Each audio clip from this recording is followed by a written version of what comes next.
Você já se sentiu um cristão pior porque não ora de madrugada? Ou porque não jejua toda semana? Talvez você já tenha ouvido que não pode questionar um líder porque a Bíblia diz: não toqueis no ungido do Senhor. Essas ideias são muito comuns nas igrejas. Mas será que a Bíblia realmente apresenta essas práticas como exigências para todo cristão? Antes de começar, eu quero deixar uma coisa clara. As 3 práticas que vamos conversar aqui hoje podem ser boas e edificantes. O problema começa quando transformamos uma disciplina espiritual, um costume ou uma experiência pessoal em um mandamento que Deus nunca deu. A Bíblia nos chama à obediência, mas também nos chama a respeitar aquilo que ela mesma deixa como liberdade. Então já deixa o seu like, confere aí se você está inscrito no canal e vamos para a primeira prática, que é a oração de madrugada. É verdade que encontramos pessoas orando durante a madrugada. Jesus levantou-se muito cedo para orar, como a gente lê lá em Marcos 1,35. Davi fala sobre buscar o Senhor pela manhã, meditar durante a noite e clamar em diferentes momentos do dia. Daniel tinha o costume de orar 3 vezes ao dia. Tudo isso mostra que homens e mulheres de Deus desenvolveram hábitos de oração constantes.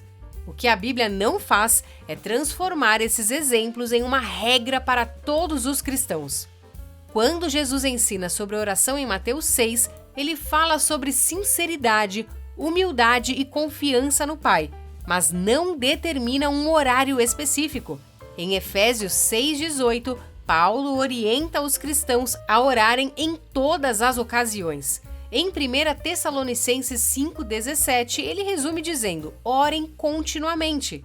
A ideia é cultivar uma vida de comunhão com Deus e não estabelecer um momento do relógio em que Deus estaria mais disposto a ouvir. Muitas vezes a madrugada é apresentada como um horário de maior sacrifício, como se Deus valorizasse mais a oração porque custou vencer o sono. O Novo Testamento aponta para outra direção. Hebreus 10:19-22 diz que temos livre acesso à presença de Deus por causa da obra de Cristo. Somos recebidos pelo Pai porque Jesus abriu esse caminho, não porque oramos em um horário mais difícil. Se alguém gosta de orar de madrugada e isso fortalece sua comunhão com Deus, essa é uma excelente prática. Mas quem trabalha à noite, cuida de um bebê, acorda muito cedo ou simplesmente organiza outro horário para buscar o Senhor, não está vivendo uma fé inferior. Deus nunca prometeu ouvir mais quem ora às 3 da manhã do que quem ora às 3 da tarde. Aqui no canal tem um vídeo sobre os mitos da oração e eu falo sobre essa e outras crenças que não são bíblicas. Confere lá. A segunda prática é o jejum. Calma, Jesus jejuou e ensinou sobre o jejum. Em Mateus 6, de 16 a 18, ele orienta seus discípulos sobre a maneira correta de jejuar. Em Mateus 9:15, afirma que depois de sua partida, seus discípulos jejuariam. Isso mostra que o jejum continua sendo uma disciplina importante para a vida cristã. Ao mesmo tempo, o Novo Testamento nunca determina uma frequência obrigatória. Não existe um mandamento dizendo que todo cristão deve jejuar uma vez por semana, uma vez por mês ou 40 dias por ano.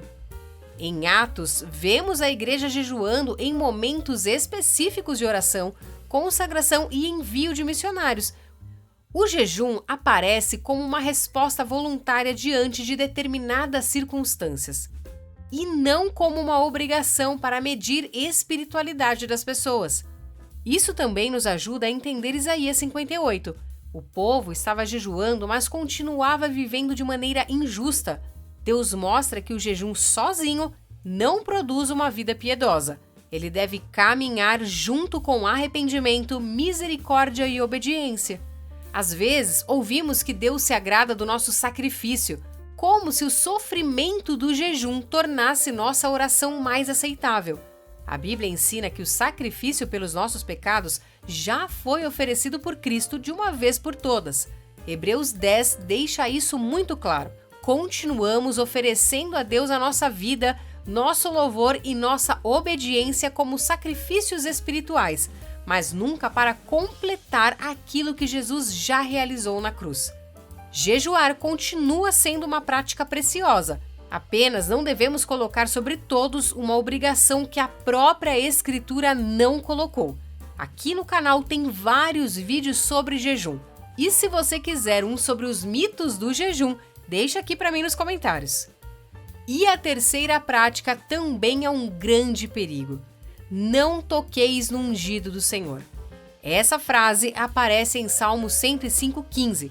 Não toquem nos meus ungidos, não maltratem os meus profetas. E também em 1 Crônicas 16:22. O Salmo relembra como Deus protegeu os patriarcas durante sua peregrinação. O contexto não está falando de pastores, bispos ou líderes da igreja. Está descrevendo a proteção de Deus sobre Abraão, Isaque e Jacó. Mesmo assim, esse texto muitas vezes é usado para afirmar que nenhum líder pode ser questionado.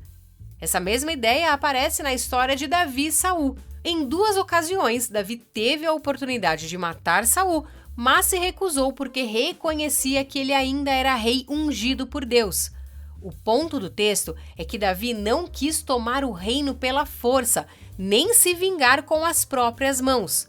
Ao mesmo tempo, ele não permaneceu em silêncio diante da injustiça. Logo depois, conversa com Saul e expõe o mal que estava sofrendo.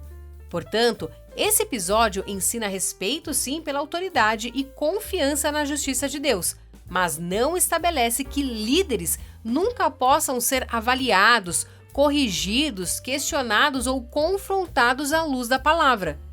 Quando chegamos no Novo Testamento, encontramos um cenário diferente. Jesus diz em Mateus 7, de 15 a 20, que devemos tomar cuidado com os falsos profetas e acrescenta que eles serão conhecidos pelos seus frutos. Isso exige discernimento. Não é possível reconhecer os frutos de alguém sem observar a sua vida e o seu ensino. Os bereanos foram elogiados em Atos 17:11 porque examinavam diariamente as Escrituras para verificar se o que Paulo ensinava estava correto. Paulo também repreendeu Pedro publicamente lá em Gálatas 2, quando sua atitude contrariava o Evangelho. João escreve em 1 João 4:1 que devemos provar os Espíritos para verificar se procedem de Deus. Em 1 Coríntios 14:29, as profecias deveriam ser julgadas pela Igreja. E em 1 Timóteo 5:19 a 20, Paulo explica como agir quando um presbítero persiste no pecado. Nada disso incentiva desrespeito, fofoca ou rebeldia contra líderes espirituais. A Bíblia ordena que a igreja ame seus pastores e respeite sua autoridade, mas essa autoridade nunca está acima da palavra de Deus. O próprio Novo Testamento ensina que líderes também devem ser avaliados à luz das Escrituras. Perceba o que esses 3 exemplos têm em comum. A oração, o jejum e o respeito às autoridades espirituais são temas bíblicos. O problema surge quando acrescentamos exigências que Deus não acrescentou. Foi exatamente isso que Jesus condenou em vários momentos do seu ministério. Os líderes religiosos criavam cargas que iam além daquilo que Deus havia revelado.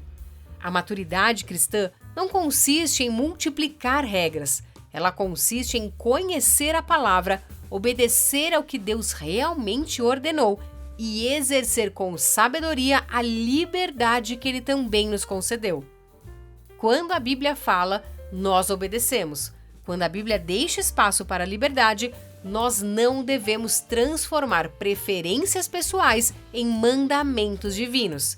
Esse cuidado protege a igreja tanto do legalismo quanto da superficialidade e mantém Cristo, e não as tradições humanas, no centro da nossa fé. Eu espero que esse vídeo tenha abençoado a sua vida. Não deixe de compartilhar com alguém. Deus te abençoe e até a próxima!